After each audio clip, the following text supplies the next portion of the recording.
How's yarn, boys and girls? Just down here in Clarendon at the moment. Sort of haven't quite gone down into Clarendon. I've come along Potter Road and down onto Frith Road here.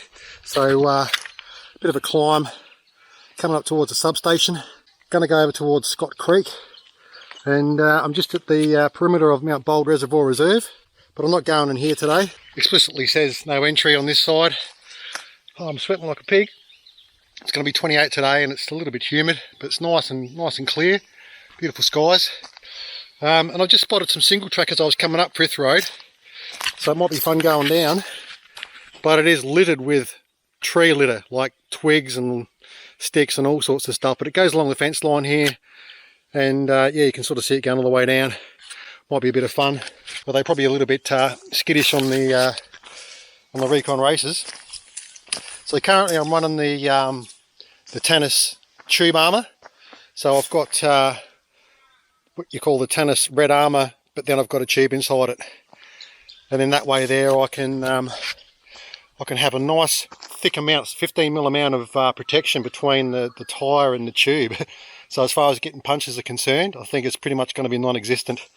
I pulled a few thorns and bits and pieces out of the tyres already, but yeah, they're pretty resilient, mate. Front tyre at the moment, yeah, it's reasonably soft, as you can see.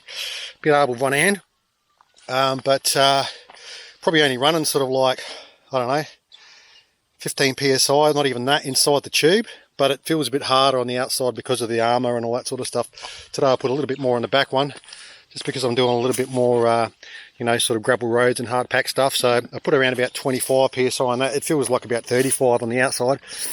So yeah, so far so good with all that stuff. Bit of a prick to get in, but and it's weird too because sweat in my eyes, because the tube, they give you a 29 tube, like you get a 29-inch tube, so it fits your rim, but because it's smaller around the circumference where the 15mm of tyre armour is, it sort of all scrunches up. It's a bit weird. It sort of goes in there a bit weird. You've got to try and scrunch it all out, and yeah.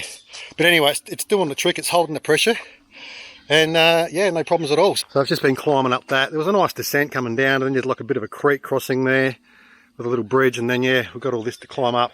So we've got a ways to go yet. Anyway, I'm going to try and go in through Scott Creek Conservation Park, and it's a weekday, so there shouldn't be too many walkers and people around, so it shouldn't be an issue. But it's a place I haven't been yet to explore. So anyway, I'm going to have a snack now, so see you out in the trails. You.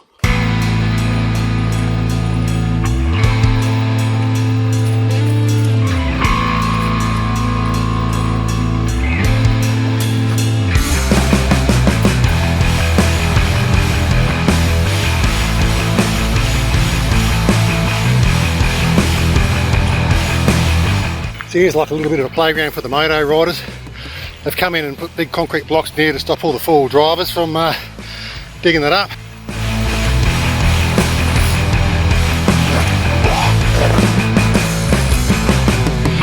Private property, eh? Yeah, oh, they haven't got their bloody gates open over here. Must be working today.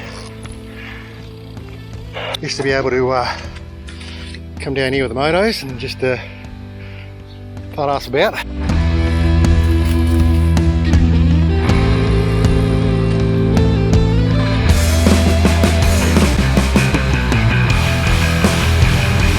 After the January 2021 Cherry Gardens fires, only the western side of the park is open, shown in green on this map.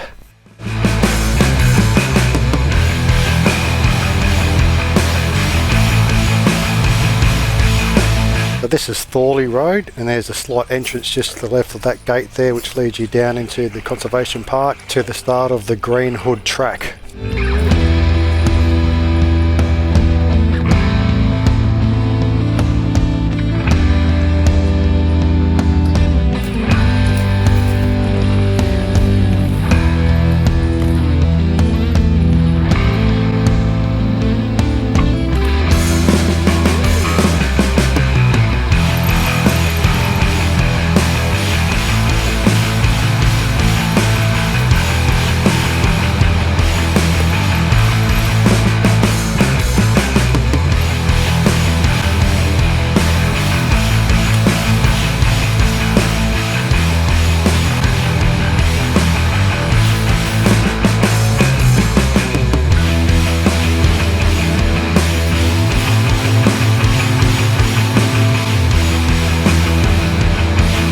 So this part of the conservation park, which is west of Dorset Vale Road, doesn't look like it really copped too much fire damage in that Cherry Gardens fire of January 2021.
Just coming down now to Dorset Vale Road, and this is the old Almander silver mine complex, which dates back to the 1850s.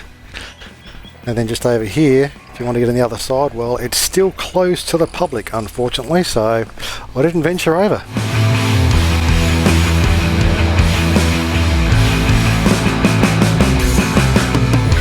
Well, that would have been me about 2 or 3 years ago, riding around on the motorbike with me arse planted firmly on the seat and my right wrist doing all the work. Occasionally my left foot and my right foot as well, but nowhere near as much work as my legs are doing now on the e-bike, the bicycle. Yes, lots of leg turning, lots of cardio, lots of exercise, lots of sweating, getting into places I could never get into on the motorbike. Just have way too much fun on this thing. I'd never go back to just riding motorbikes anymore.